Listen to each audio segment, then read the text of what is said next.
What's up, Foundation? What's up, YouTube? Man, it's me, your big partner, Cartoon 53.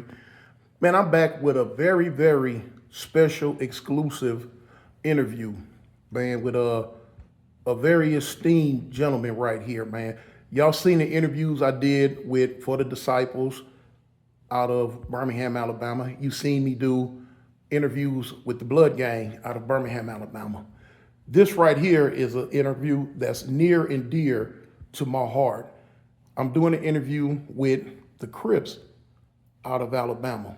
But the thing with this one is it got a twist to it because the ending of it is so significant. The ending of it is very, very important to a lot of youth and a lot of people that's out there in the streets, man. So with no further ado, I like to introduce my partner right here. I'm gonna let him tell y'all who he is. How you doing, man? It's good to be here, Tom. Appreciate the offer to come out. I'm Stephen Leonard, though, 46 of age, from Birmingham, Alabama. Grew up in the Ensley community. And I think it's an honor and a privilege for my homie to call me out here and speak with me concerning my life, because I think it's important that my story be told. Other than that, man, I'm just waiting on you to just ask me some questions, because for one, I truly believe that my story can help somebody. I believe that my story will inspire somebody. Even yourself, you was an inspiration when it came to me being a Christian or changing my life over into for God, knowing where we come from. I think I met you at the early age of 17, 18. I think I met you really early in the county jail. But it's just been a transition, man. It's been a blessing. Again, I think it's an honor to be here with the foundation. And any questions you got for me, I'm an open book, man. Anything you got for me. Okay, let's start. How old are you? I'm 46. You 46. That's what's 46, up. yeah. That's what's up. And you born and raised in Birmingham, Alabama. Correct, yeah. Born and raised in Birmingham. What elementary schools did you go to? Man, the thing is, I went to Tuxedo. Tuxedo was right in the Ensley community. I don't even know if it's still up. I think they tore it down because they did the community over, the old brickyard. But went to Tuxedo. I went to Council. I went to Scott because as we was young, we was kind of suffering from poverty, so we moved around in Ensley a lot. So Ensley got different schools and sections, and so I went to Scott, Council, Tuxedo, and I think those are only 3 elementary schools I ever went to. Okay. What junior high? I went to Glenn Middle. That's on Pike Road. Started at Glenn Middle because we were living in Ensley at the time. We transferred from Ensley to Wylam.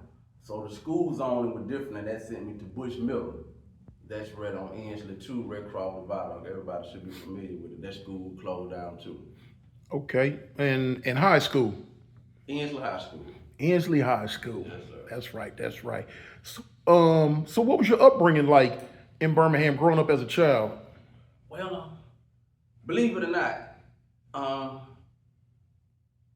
my upbringing was a lot different than most people that took the path that I took and chose in life. For instance, my dad and mom have always been adamant believers of Jesus and Christ. As far as I can remember, I was a part of some type of religious service in church. My dad was a co-pastor. He wasn't a pastor at the time, but he was a co-pastor. We grew up in a very religious household. I mean, very religious, no skirts. We didn't partake in things pertaining to the world when the Bible said be separate from the world. My dad took that literally. He didn't play. You know, we didn't go to parks or fair festivals, anything that consisted of the world. So I grew up in a very strict home, man. Very, very strict. So how did you get to the point to where you took to the streets? Well, that's most of everybody's story. Poverty. My mom was what you would call a stay-at-home mom. My dad did everything for the home. He was a man in my opinion. He didn't asked my mom to work. She had 5 kids, including me. I was one of 5. So she was a stay-at-home mom, and my dad had some injuries that caused him to not be able to work the way he was in taking care of our home. And I was very young. At elementary school, I noticed that our refrigerator was starting to look empty. We was getting evicted out of the projects, and people don't normally get evicted out of the projects, so that's how bad we were off. I remember coming home from Tuxedo one day, and as I got closer to our apartment, I noticed that my mom was standing on the corner near, looked like furniture. And I got to the corner, my mom was standing there, and she was trying to be strong, but I could tell she had been crying. But this is all our stuff out here. She's standing guard on our property.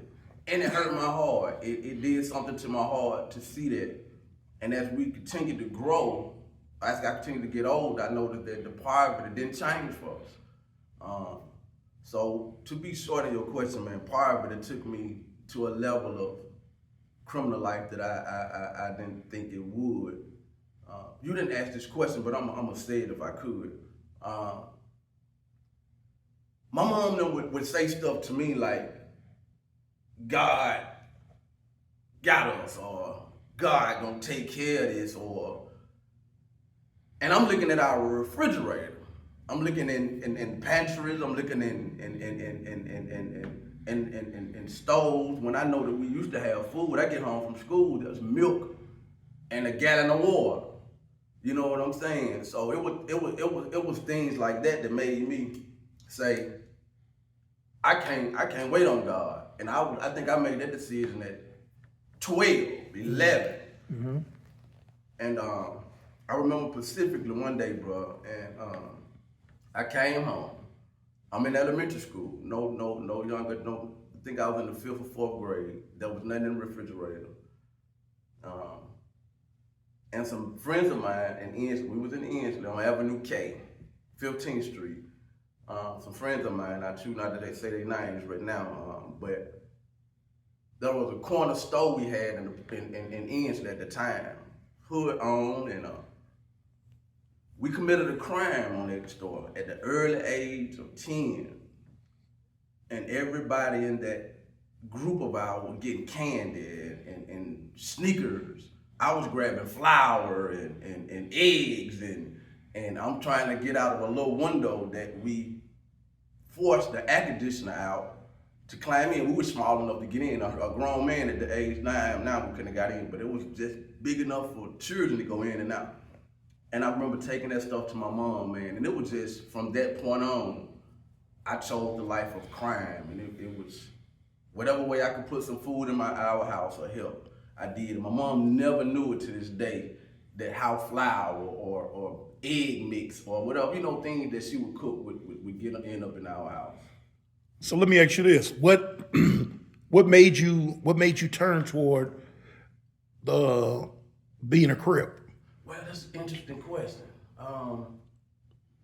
My community was always gang related or fresh, what we call fresh. We had what we call TYG, SYG, Sigma, Sci-Fi, and my brother, he's older than me, he was a GD, and he took to GD way before I did, but I watched their initiation. I was in the cut. I wasn't supposed to be watching, but I snuck around and watched them, and I seen how they handled my brother. I'm being honest, the GDs, I seen that they was, and they handled my brother kind of tough, and and then they asked him a bunch of questions. Later on, after his initiation, they would ask him. It was just really, to me, it was strict, and it was just like you had to bow or somebody had to be over you. I was like, and at the time, people were asking me, man, won't you be a disciple? Won't you buy, I'm saying, I ain't telling them because they want to offend, but I'm like, that ain't for me, because I ain't with nobody telling me what I can and can't do, At the same time, I got big homies in the hood too, because at that time, it wasn't Bloods. Now, people can say Bloods been around Birmingham for years. At my early age, there was only disciples and Crips. And they had what they called the 8-ball. I'm sure you're from Cali, you don't know what the 8-ball is, but anybody that's old, that was a sign that they did like this. That was Crips and disciples. and it was consolidated. So we would throw up the 8-ball. That means Crips and Disciples was consolidated. That's one. And I had homies that was TYG, and the way it went then, you went from TYG to SYG over into Crip. TYG lead you to Crip, because most YGs were Crips. So you couldn't go into Crip at an early age, so you can go become a frat, which is the TYG, which is I was initiated for TYG. And TYG leads up to CYG, but CYG, TYG, and SYG, the Crips at that particular time of how I understood it. So that led me into the Crips, and as I was led into the Crips, I understood that it was everybody was equal. It wasn't no you a chief and you telling me what to do. You know, we had the big homies, we had the OGs, but they instructed you on how to survive, not trying to be your superior. I know nothing against GDs and none of the gang. I'm not saying that, but I'm saying I wanted to be a part of something that I could still be my own man. I wanted to still be able, if I wanted to go blast on somebody, I ain't got to say, hey, is it okay for me to go, you know, I wanted to do what I wanted to do. And that led to another part of criminal activity, because at that time, Crips and Disciples, then you started having a few bloods coming in, so that led into a part of banging. Then we always had what you call the Cooper Green area, the Gay City area, and what we would do, we would go to the fairgrounds. Right now within 5 Point, they got all of the fancy stuff now, I forget what they call it now, that area. But we would go there just to bang, just to catch other neighborhoods, just to catch Bloods. If they had enough guts to conquer, Bloods wouldn't just come to Ensley like that. They would not, because it was prohibited. And I ain't saying they went around, but they didn't come to Ensley and do things like that. So if they did, they were very cautious. So it just went from there to Juvenile Hall and linking up with other Crips and for long, you know, your name get out, you know, we Crip associated. And you didn't ask this question, but the odd thing about that, my partner, one of my, at the time, I'm gonna call him a friend now, but at early age, it was 3 of us, 4 of us actually, 3 Crips and 1 Disciple. And you didn't see either one of us. My hood is built up on not just, we were community, but we was built up in cliques, but the cliques was one. In other words, it was 4 of us to the clique we hung out every day. You got your set of cliques of people, y'all hang out every day. But if anything were to happen, all of us are consolidated. We'll come, this is how Ensley the party was set up.